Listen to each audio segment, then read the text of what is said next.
sedikit. Bapak Ibu, ada di halaman pertama dari buku ini, bukunya baca semua kan?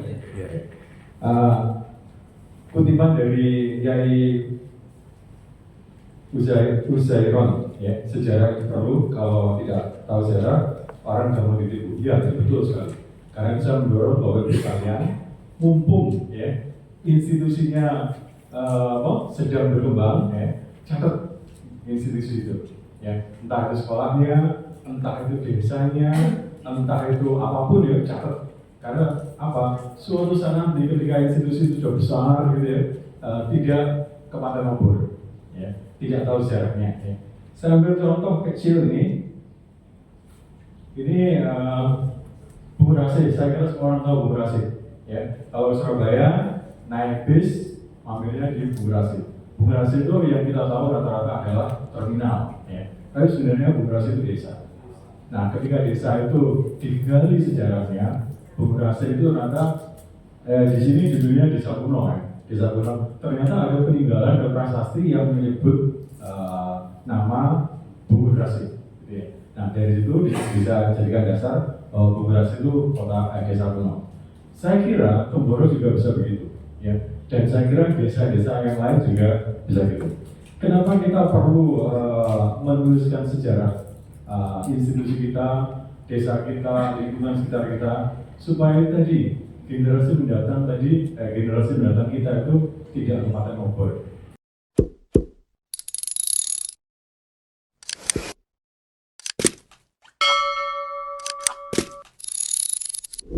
Ya. Saya ketika sempat jalan-jalan, ya, di Amerika, ya, kemudian saya kebetulan pakai kaos tulisannya itu Surabaya Hotel School, gitu ya, karena kebetulan saya diberi kaos dari lembaga itu. Kemudian jauh di negeri yang atas berantakan, di kota Seattle ada restoran kecil, saya makan di situ. Kemudian ada orang wajahnya itu wajah Cina, gitu ya, wajah Cina. Saya pikir dia imigran atau orang Korea atau apa gitu. Tiba-tiba mendengar saya, kemudian menyapa, ada Surabaya ya, karena dia menyapa dengan, walaupun dia orang Cina, menyapa dengan kata ada Surabaya ya. Saya jadi muncul Surabaya saya. Jauh di luar negeri yang saya biasa harus pakai berbahasa Inggris, tiba-tiba ngomong Surabayaan di jauh di Seattle sana. Ketemu sama area Surabaya yang jadi tugas restoran di situ. Ya, dia mahasiswa yang sedang studi, kemudian ngobrol nyambi, cari kerja, kemudian nyambi, ngobrol sana pakai bahasa Surabaya. Jadi nggak kemana ngobrol, ya. Ini untuk kultur, ya. Untuk strategis, kita harus ingat sejarah Ligitan, Sipadan. Ada yang masih tahu ceritanya? Ya. Dua pulau itu sekarang sudah bukan lagi punya kita. Karena apa? Karena diambil oleh Malaysia. Kenapa kalau bisa diambil? Dulu ada senjata masuk ke mahkamah internasional, ya. Malaysia punya catatan sejarahnya, sementara kita tidak. Karena itu ketika masuk di mahkamah internasional kita kalah. Ya. Ini secara geopolitis, ya, kita juga kalah. Ya. Kemudian Bapak Ibu, kalau kita ingin mencatatkan national heritage, kalau misalnya reok, gitu ya, batik, gitu ya, yang sudah diklaim oleh pihak-pihak dari luar, ya, salah satu buktinya adalah minimal jurnal, pokoknya catatan yang tertulis, ya, gitu ya, untuk dijadikan bukti. Kalau enggak, itu tidak diakui. Nah, karena itu saya dorong Bapak Ibu sekalian semua, ayo kita tuliskan. Sekecil apapun tulisan tentang lokal konten di tempat kita masing-masing, ya, sekecil apapun itu suatu saat nanti bisa dijadikan bukti, ya. Kalau ada apa-apa bisa dijadikan bukti, baik secara hukum, baik secara politis, bahkan secara kultural, ya, untuk menjaga milik kita sendiri untuk masa depannya. Jangan sampai apa yang ada di sini diklaim oleh orang lain gara-gara kita nggak punya bukti tertulis. Gitu. Itu mengapa supaya kita tahu sejarahnya. Kemudian kalau kita lihat di Jakarta, ya, banyak orang-orang, katakanlah orang-orang muda jadi orang terkenal, jadi politisi hebat, tapi lupa sejarahnya. Akibatnya macam-macam lah. Yang kemarin ribut-ribut itu gara-gara mereka nggak tahu perjuangan kita zaman dulu seperti apa. Ya, oke, baik. Itu yang pertama. Kemudian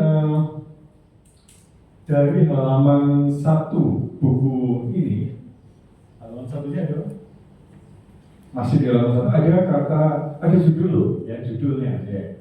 Judulnya kronik, ya kronik. Kalau per definisi kronik itu kan cuma catatan, ya, sekedar catatan, ya sekedar catatan kecil lah. Kalau misalnya tahun 48 ada pemberontakan PKI gitu ya, kemudian 48 di Temboro pesantrennya sedang dalam kondisi agak ini, ya, gitu ya. Sama-sama tahun 48-nya, gitu ya misalnya itu kronik. Kalau saya tiap hari nulis kronik juga di Facebook atas nama Teguh Wahyutomo. Tiap hari itu ada catatan hari ini, sekarang tanggal berapa? 17 ya.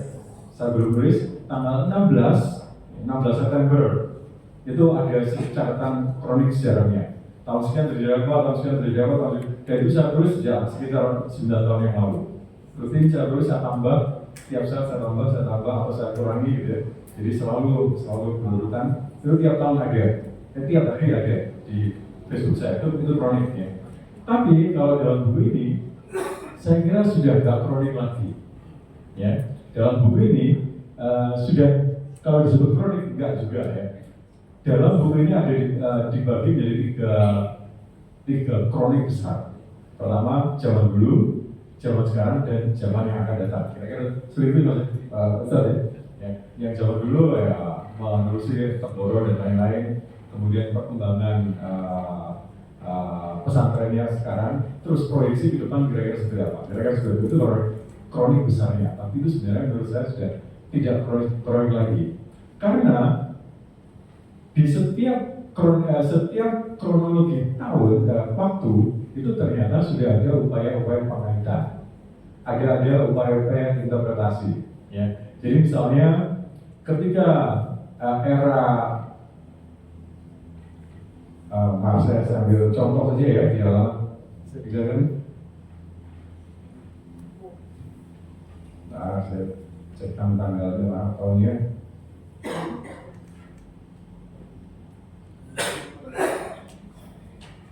Ya, jadi kira-kira ketika era-era tertentu itu sudah dikaitkan dengan yang terjadi pada sekitarnya. Misalnya ketika terjadi peristiwa pembantaian di situ, saya lupa namanya, tidak saya catat ternyata. Ya, ada pembantaian itu ya. Temboro kenapa kok luput? Itu diceritakan. Itu artinya sudah menghubungkan antara dua peristiwa. Ya. Ini yang membuat buku ini tidak lagi layak disebut sebagai kronik, tapi sudah lebih cocok disebut sebagai sejarah. Sudah ada upaya menghubungkan ya. Ketika ada pembantaian, pihak Temboro nggak boleh ikut-ikut. Saya sudah ya, saya lupa namanya. Ya nggak boleh ikut-ikut kayak gitu ya.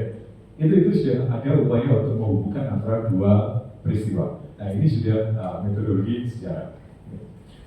Ya, itu. Kemudian sejarah yang dipakai, metode yang sejarah yang dipakai di buku ini umumnya berdasarkan narasumber, kemudian berdasarkan data tertulis, ya, kemudian mengumpulkan dari yang terbaru dari internet, ya, menurut penulisnya, ya. Nah, ternyata ketika data-data itu dipakai, ada beberapa hal yang tidak connect, ya, terutama dalam bagian pertama dari kronika ini, yakni sejarah. Ya, walaupun kelihatannya berupaya runtut sekali, masih ada beberapa hal yang diberi tanda kurung dugaan, masih diduga. Ya, saya lupa halaman berapa, sebentar. Sebentar. Oh iya, halaman 25 kalau nggak salah. Coba mas lihat halaman 25. Halaman 25. Nah itu ada dalam kurung tulisannya masih kemungkinan, gitu ya. Nah kalau ada kemungkinan kayak gini, misalnya kalau kita mau buat tulisan ilmiah gitu ya, maka bagian ini pasti di-delete. Ya, bahkan kalau saya misalnya ketika mengevaluasi jurnal gitu ya, mungkin halaman 10 sampai halaman 35 itu saya diam juga. Mohon maaf ya. Soalnya koneksinya tampak ya walaupun kelihatannya runtuh, tapi ternyata ada sini terbentuk yang ternyata nggak nyambung. Terutama dari mulai dari era Aktif Narokusumo sampai yang paling runtuh itu adalah era Mbak Joko sebelum Mbak Jakso di atasnya itu mulai runtuh, tapi sebelumnya terputus. Nah itu kalau misalnya untuk tulisan yang lebih serius di jurnal atau apa itu akan hilang gitu.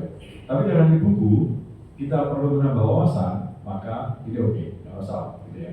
Nah kalau dokumentasi nggak dapat ya, kemudian narasumber syaratnya juga kurang karena bukan narasumber primer gitu ya. Ya mungkin salah satu cara metodologi sejarah yang mungkin adalah pakai mesin waktu. Sayangnya kita belum punya ya mesin waktu. Kalau mau ada, itu apa juga mungkin ketika katakanlah kita putar waktu tahun 1870 gitu ya, kita ketik misalnya kita bawa mesin waktu ke Tomoro 1870 mungkin masih buta. Nggak ada yang bisa diwawancarai, nggak ada yang bisa dilihat ya. Kemungkinan besar gitu, karena sejauh data yang dapat Tomoro itu termasuk relatif baru ya baru. Itu kalau kita ngobrol soal isi tentang buku ini dalam sejarah. Kemudian saya akan coba bahas lebih detail soal bahasa yang dipakai, gitu ya. Ada beberapa contoh yang sebenarnya secara teknis untuk buku itu kurang pas. Ya. Misalnya kita ambil contoh di halaman 11, gitu ya. Ada halaman 11 ya. Ada POC, gitu ya. POC sebelumnya itu terus POC, tapi nggak ada keterangan POC itu apa. Ya, POC. Baru halaman berikutnya ada keterangan Verenigde Oost-Indische Company itu di halaman berikutnya. Ya. Nah, saran saya untuk para penulis-penulis juga termasuk Ustadz Dadan dan yang lain-lain, kalau bisa kalau ada istilah baru atau singkatan baru atau kata-kata yang mungkin tidak dikenal, sesegera mungkin kita tulis penjelasannya. Jadi sesegera mungkin, jangan sampai terlintas atau lebih dari satu halaman atau apa. Nanti kasihan orang yang baca bertanya-tanya, ini maksudnya apa? Tiba-tiba ada di bawahnya tiba-tiba muncul. Ya, jadi sedapat mungkin beri penjelasan sesegera mungkin. Begitu istilah itu muncul langsung dikasih keterangan. Ya di awal, betul. Kemudian ada juga ini kemudian salah editing gitu ya, karena nulis ulang atau apa ya, di halaman 24, mari kita lihat di halaman 24 ya. Terlihat nggak? Dibesarin bisa nggak mas kira-kira? Dilebarkan supaya bisa lihat gitu. Ya, oke, bagus. Yang lain kalau boleh dilihat juga ya. Misalnya ini di halaman 24 ada kata-kata ya 1510 sampai 1954 titik. Setelah titik, saya nggak tahu ini apa ini. Ya, tiba-tiba ya setelah 9 derajat meninggal titik lagi. Ini tampaknya ketika editing nggak sengaja dipotong. Nggak tahu apa aslinya seperti apa. Itu pasti dipotong. Ya, saya kira ini bisa diperbaiki. Ya, oke, dan seterusnya. Kemudian ada beberapa lagi ya, saya lihat juga di footnote halaman 25. Di footnote halaman 25 itu kita lihat misalnya ya, ini ada beberapa, saya ambil contoh satu aja. Ada beberapa kata ulang kiai. Kiai, kalau kata benda itu kan kecil, karena kata benda ya, itu kecil. Tapi kalau karena mungkin karena kultur ya, kultur di pesantren kiai itu harus dihormati, maka pakai kapital kalau itu besar. Gitu. Tapi sebenarnya ini nggak pas. Ya. Kalau kiai ini ya kecil aja, nggak apa-apa. Ya. Oke. Kemudian ada beberapa hal lagi ya. Halaman 27 Nusantara. Halaman 27 ada?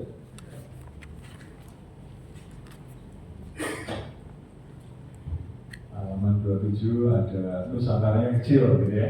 Kemudian halaman 99 akan api. 59.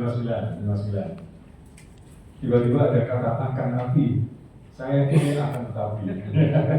Jadi ini kecil-kecil, tapi kalau kita nggak teliti ya, itu juga akan kena. Kemudian ini juga nih, karena ini mungkin nanti Ustaz Dadang bisa menjelaskan soal hukum gitu ya di Pak Tantowi ya. Kita ambil contoh halaman 232. Ya, sebelumnya sudah ada kata Tantowi dan seterusnya gitu ya. Tiba-tiba di halaman kita ambil contoh saja yang di halaman 232, tiba-tiba ada dalam kurung Pak Tantowi. Ini untuk apa gitu ya? Nah ini berkali-kali, berulang-ulang ya. Ini sebenarnya kita hapus saja Paknya, ganti langsung misalnya atributnya apa ya tulis saja di situ ya. Jadi biar kok nggak enak gitu, kok ada dalam kurung Pak itu nggak nyaman gitu untuk tulisan dalam bentuk buku gitu ya. Kemudian saran saya juga, karena buku ini tadi sudah saya nggak terlalu setuju dengan kata kronik, saya lebih setuju dengan sejarah karena lebih cocok di sejarah. Tapi karena rendah hati penulisnya maka ditulis kronik gitu ya. Saya tuh kurang setuju ya bahwa ini sejarah. Maka saya beri saran, saya mohon ya, kita bicara tokoh-tokoh besar di sini, tapi tokohnya tidak ada satupun wajahnya. Apakah memang nggak boleh? Apakah nggak boleh atau dibolehkan? Kalau dibolehkan, tokohnya cuma satu yang muncul. Ya, hanya satu wajah bapak yang muncul. Ya. Itu harusnya ada lah beberapa gitu ya. Kemudian kalau misalnya ada sejarah pondoknya, pesantrennya, masjidnya, awalnya bagaimana, kemudian dibandingkan dengan sekarang, itu akan jauh lebih bunyi. Ya. Bukunya akan jauh lebih bunyi. Orang bisa buat perbandingan era dulu sama era sekarang seperti apa. Kemudian karena ini buku ini sejarah dan diharapkan suatu saat nanti menjadi pedoman gitu ya.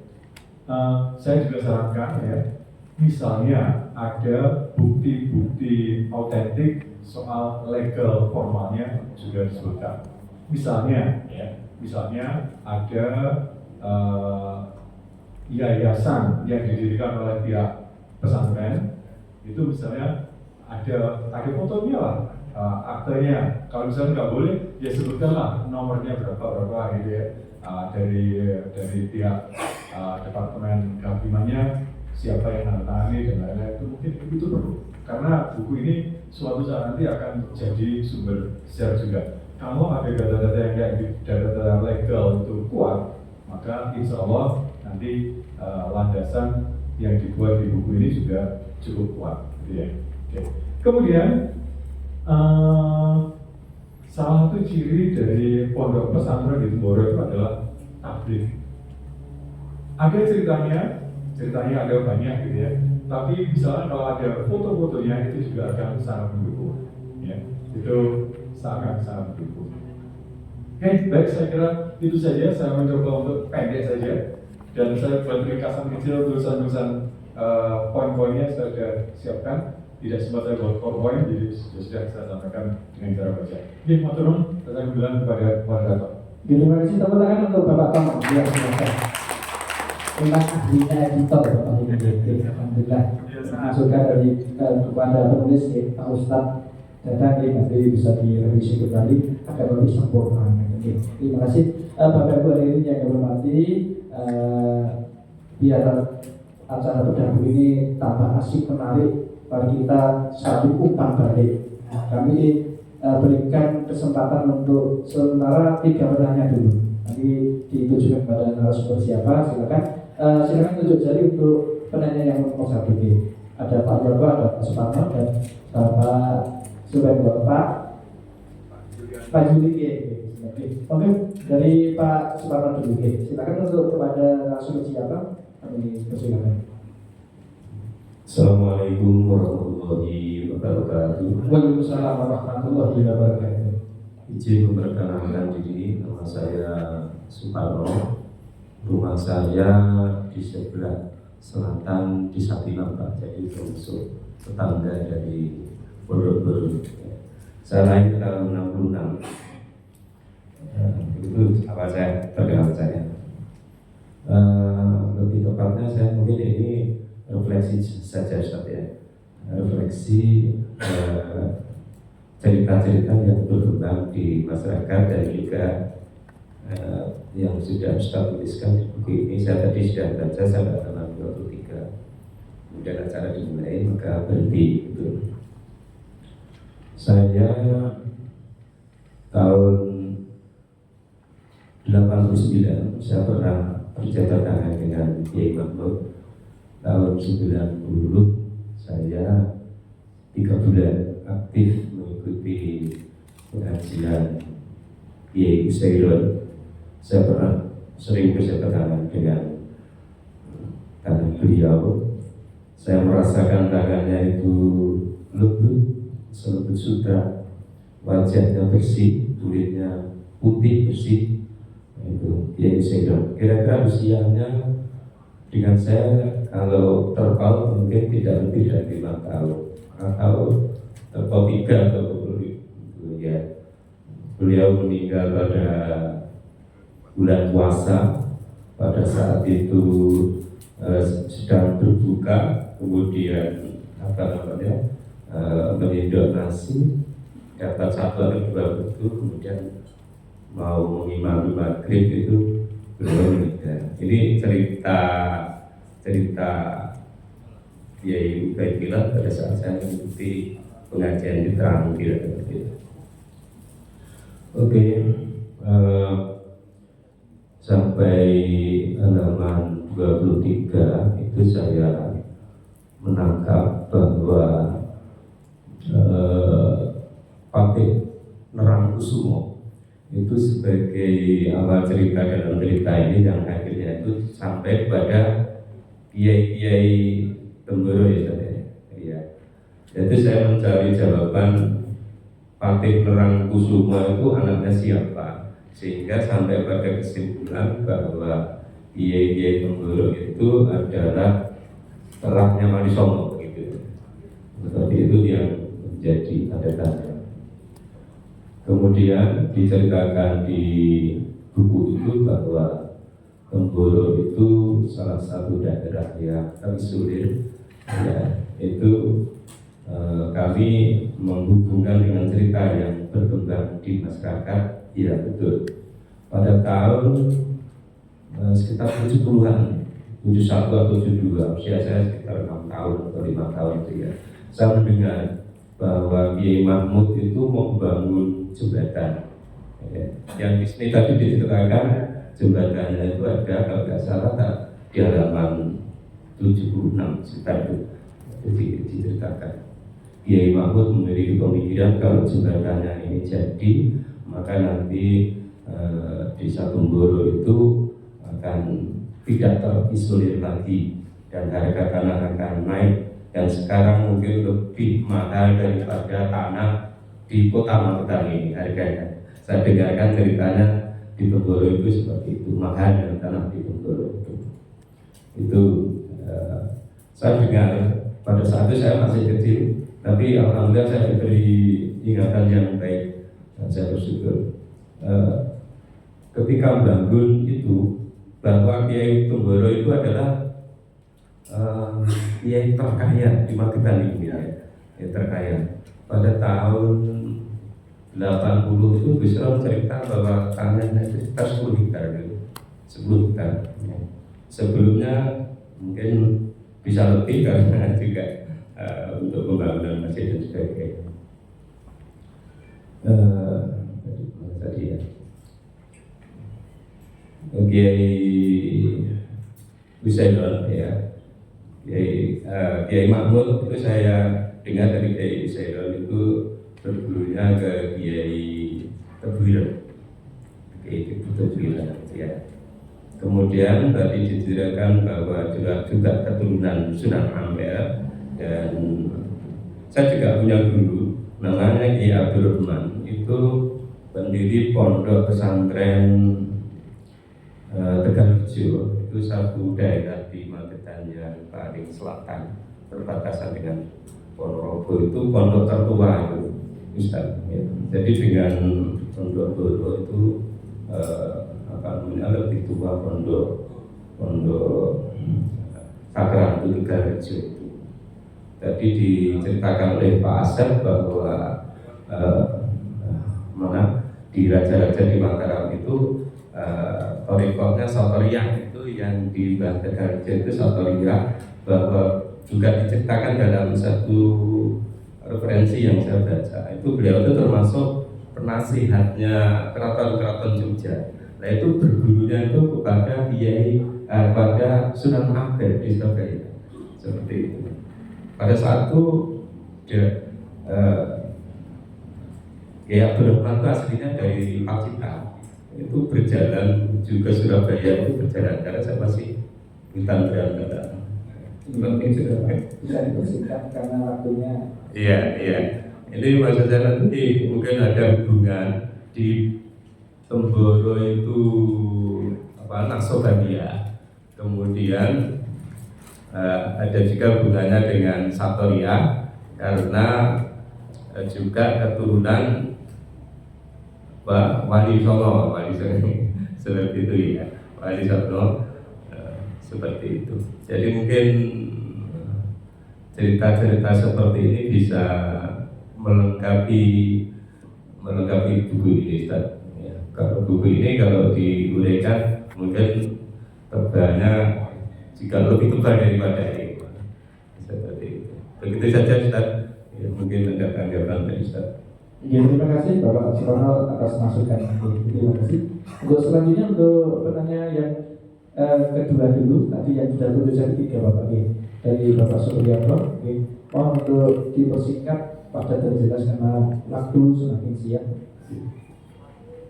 Setelah itu nanti Bapak Yudi. Setelah itu langsung kita serahkan ke narasumber lagi. Terima kasih. Assalamualaikum warahmatullahi wabarakatuh. Waalaikumsalam warahmatullahi wabarakatuh. Saya berhenti dengan istilah sejarah itu perlu. Kalau tidak tahu sejarah, orang akan gampang ditipu. Saya teringat waktu SD sampai dengan SMP. Nanti mungkin Pak Asep dapat memberi sedikit penjelasan. Kalau dulu ada mata pelajaran sejarah, itu kita mempelajari pemberontakan Trunojoyo, pemberontakan Diponegoro. Semua leluhur kita itu dianggap pemberontak. Aku setelah mengetahui istilah dari Kiai Haji Uzairon Taifur Abdillah, mungkin saya dari yang ada di sini jadi terbelalak mata kita. Wong nek goblok gampang dihapus. Mungkin itu yang bisa saya sampaikan. Terima kasih. Assalamualaikum warahmatullahi wabarakatuh. Waalaikumsalam warahmatullahi wabarakatuh. Terima kasih ya Pak Supriyanto. Untuk pertanyaan yang ketiga dari Pak Yudi. Assalamualaikum warahmatullahi wabarakatuh. Waalaikumsalam warahmatullahi wabarakatuh. Nama saya Iswayudi Yulianto, kami dari Magelang. Kebetulan hadir kami dari Takmir Masjid Agung. Salam. Bapak Ibu yang saya hormati, setelah mendengar dari seperti banyak, saya mencatat bahwa buku ini merupakan satu upaya untuk membedah sejarah tentang Temboro. Tetapi menurut saya rentetan ini akan menjadi bagus kalau Pak Dedi bisa membongkar secara sistematik hakikat apa yang terjadi di Temboro. Karena hakikat Temboro sekarang menjadi hebat, pasti ada sesuatu yang yang ada di dalam. Nah, proses ini kelihatan tentang filosofi hakikat ajaran apa yang dimunculkan di Pondok Pesantren Al-Fatah. Karena kalau Temboronya aja tidak ada Al-Fatah, tidak ada apa-apanya. Nah, ini yang menurut saya harusnya Pak Dedi bisa membongkar secara lebih cantik sehingga menjadi dokumen, bisa menjadi catatan ilmiah bagi nasional, bisa menjadi internasional. Bapak bisa mencontoh apa yang dibangun oleh Clifford Geertz tentang grounded research yang sangat sederhana, tetapi bisa membongkar tentang teori santri dan abangan. Nah, ini sebenarnya sejarah Kiai Mahmud itu kan orang NU sebenarnya. Kemudian kenapa dia berubah menjadi tabligh? Nah, inilah sebenarnya apa yang menjadi hakikat perjalanan Temboro itu. Jadi Temboro tidak ada artinya, tidak apa-apa. Bapak bisa cerita Temboro tanpa ada Kiai Fatah, Pak Mahmud dan seterusnya Imam Mahmud tidak akan seperti ini. Tadi dikatakan Pak Parno bahwa Temboro itu sekarang per meternya sudah berapa? Itu menjadi semacam ikon dunia, bukan lagi Magetan Pak, bukan Jawa Timur, tapi Temboro itu seperti Madinahnya Indonesia. Nah, menurut saya perlu kroni atau Temboro ini harus dikupas lebih mendalam tentang hakikatnya yang tidak. Tapi secara kulitnya sudah, menurut saya sudah cukup. Nanti kalau dipanjang-panjangkan tadi disampaikan oleh Pak Teguh juga perlu data-data yang valid Pak. Jadi kalau seperti sejarah dari kerajaan mana sebagainya, tadi ada kata-kata atau mungkin sebagainya, perlu ada data valid di bawahnya, footnote yang jelas. Karena Bapak tidak bisa katanya, ceritanya, atau apapun, tetapi harus punya data valid sah suatu kajian secara resmi. Nah, ini berkaitan dengan ini menarik, nanti mungkin Bapak bisa membongkar filosof dari Pak Mahfud dari NU menjadi tabligh.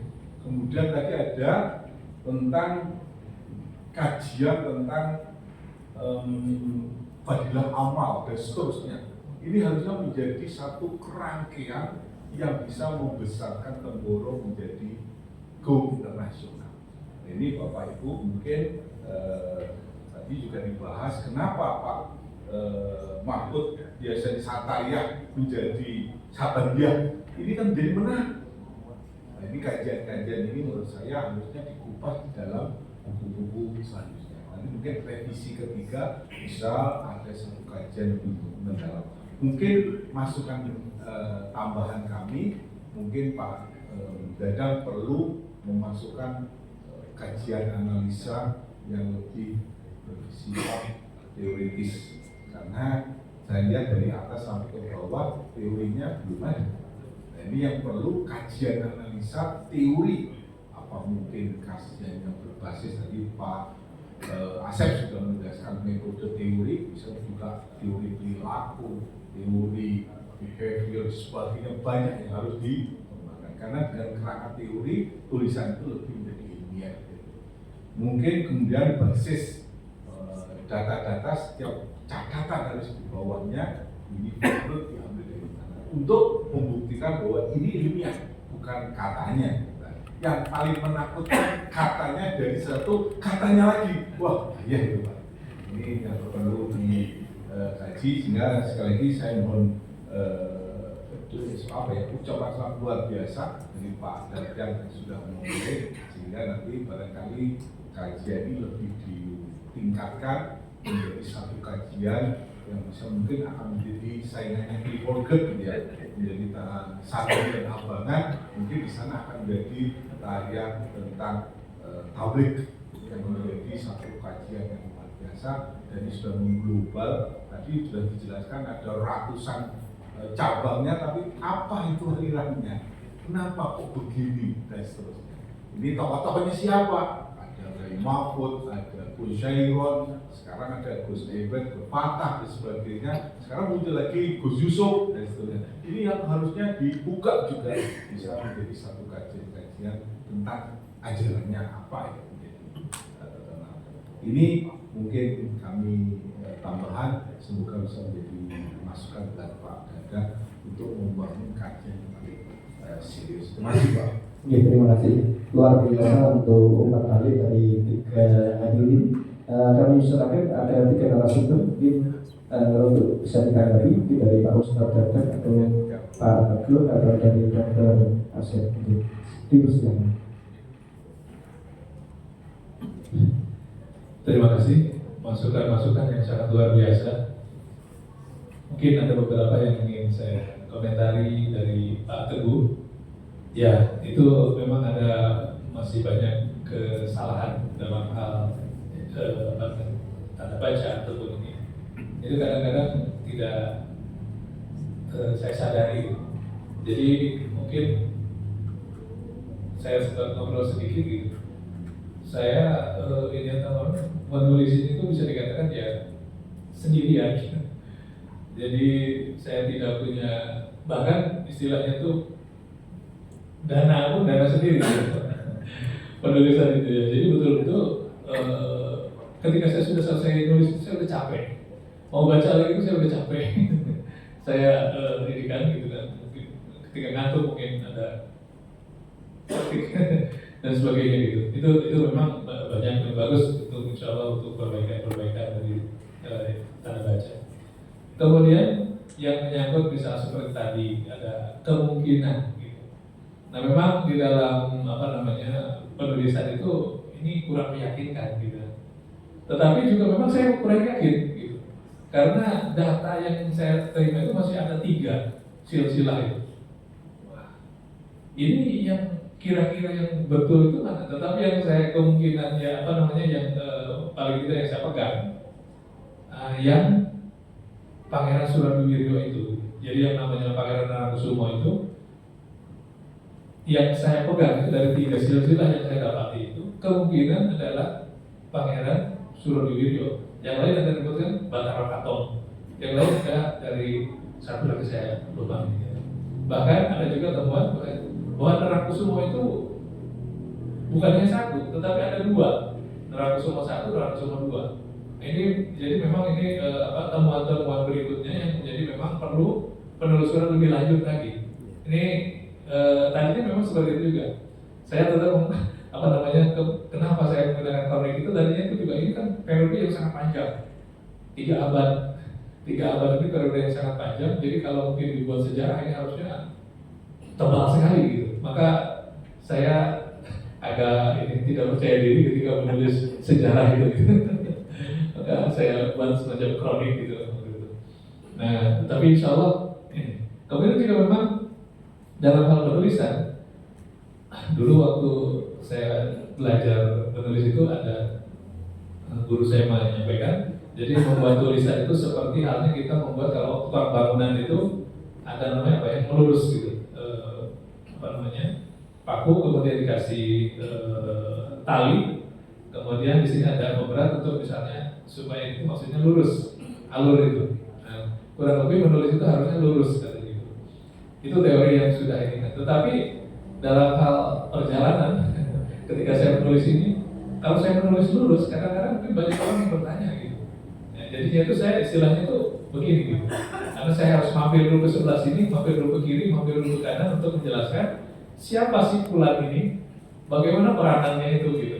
Jadi kalau lurus itu yang mungkin banyak orang yang akhirnya tidak tahu gitu. Sehingga akhirnya saya mampir dulu menjelaskan tentang wali-wali gitu. Mampir dulu menjelaskan tentang ini supaya orang yang membaca itu mungkin bisa memahami konteks gitu.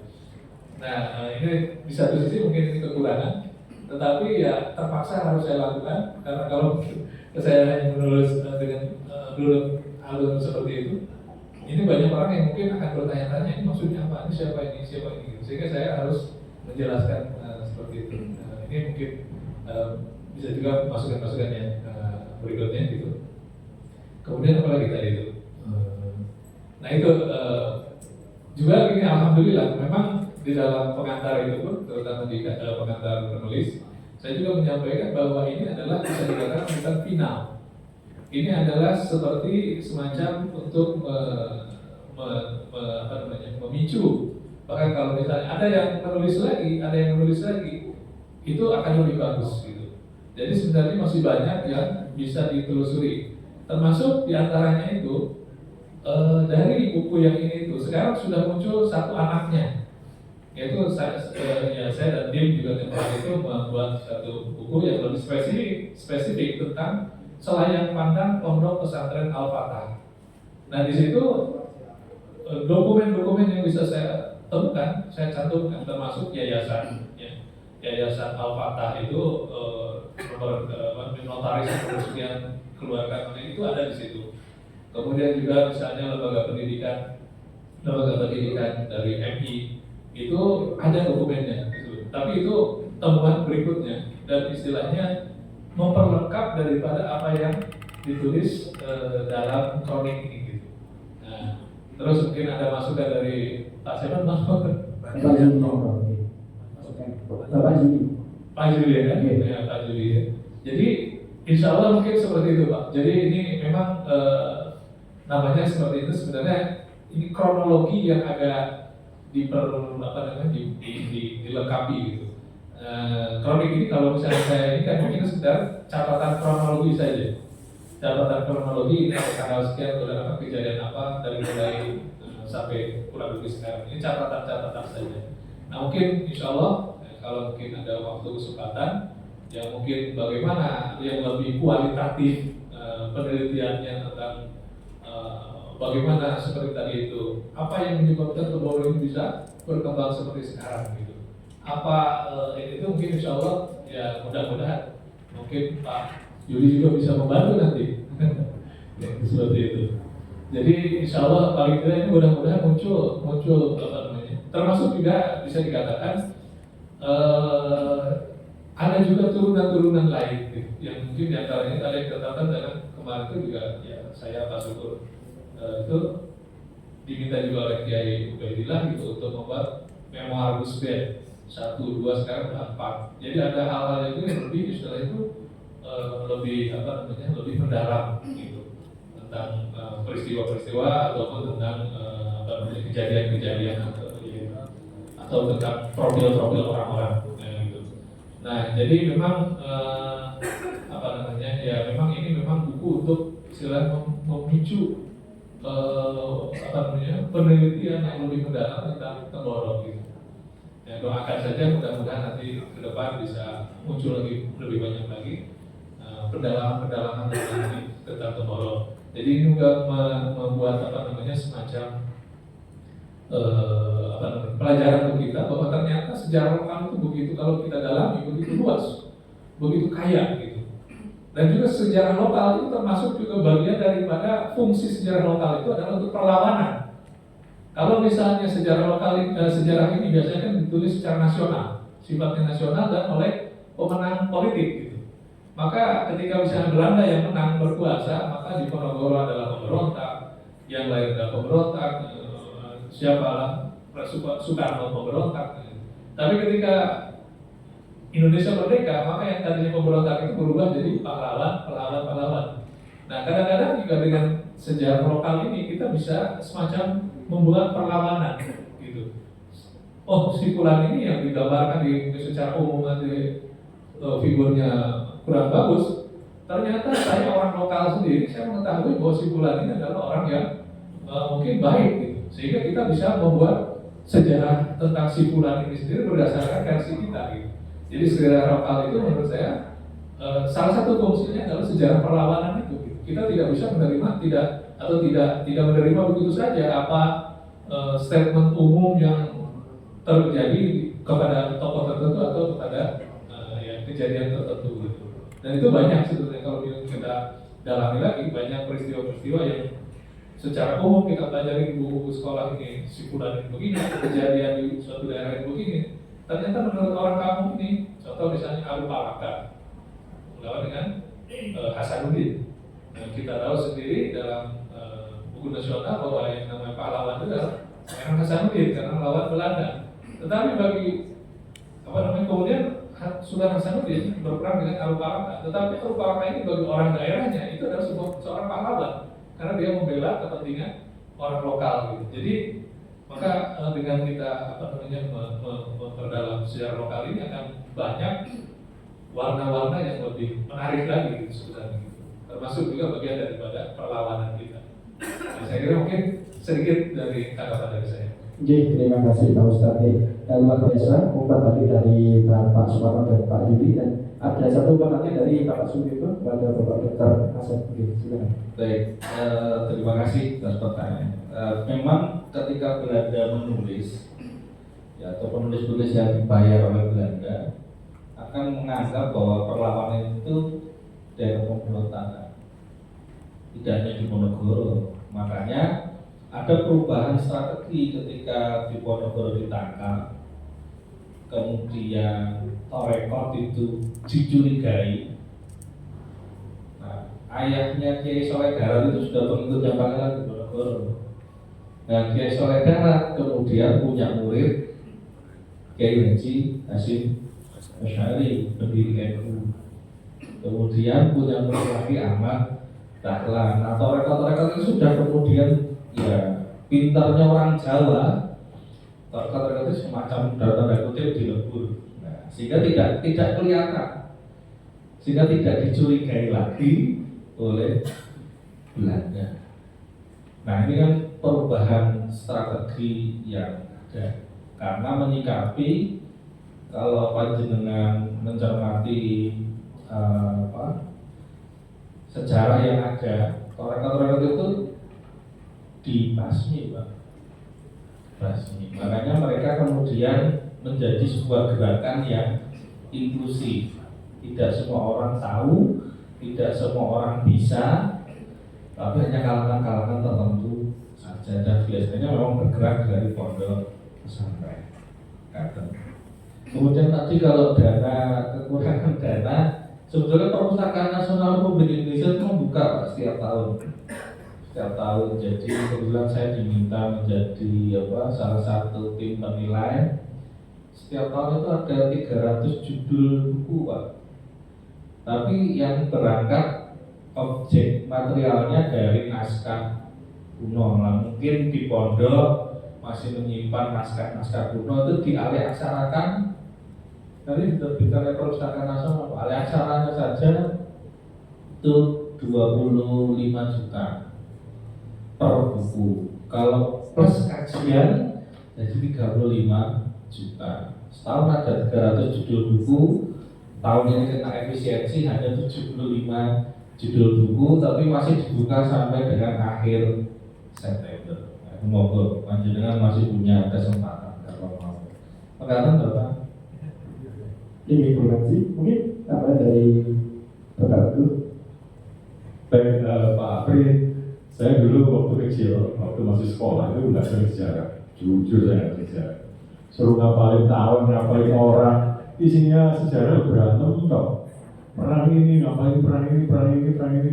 Tapi ketika saya setelah kuliah itu juga mulai menambah wawasan saya bahwa background sejarah itu juga perlu gitu ya.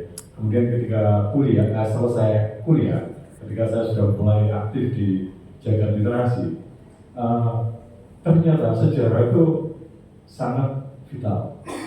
Jadi orang jadi ngerti jadi diri kalau dia kenal sejarah. Bahkan turunan nenek, kakek, buyut kita itu kalau perlu kita telusuri untuk mengetahui sejarah kita itu seperti apa kalau kita sendiri. Ya.